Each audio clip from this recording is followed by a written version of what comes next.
التربية في كتاب الله. تربية العقل.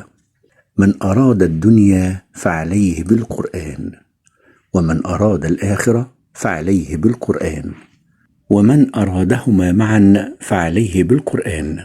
وقد وصف المستشرقون القرآن الكريم بأنه بمثابة ندوة علمية للعلماء، ومعجم لغة للغويين، ودائرة معارف للشرائع والقوانين. فالقرآن الكريم كتاب شامل في التربية وتهذيب النفس، فقد وضع دستورا للتربية العقلية والنفسية والجسمية لبناء عقولا حكيمة ونفوسا قويمة وأجساما سليمة.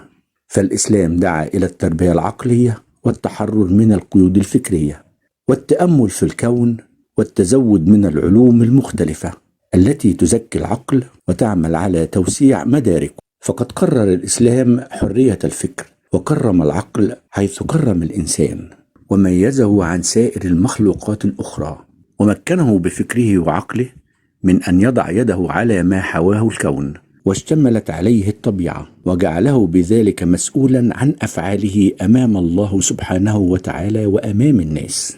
نستكمل الحديث في الحلقة القادمة. إلى اللقاء.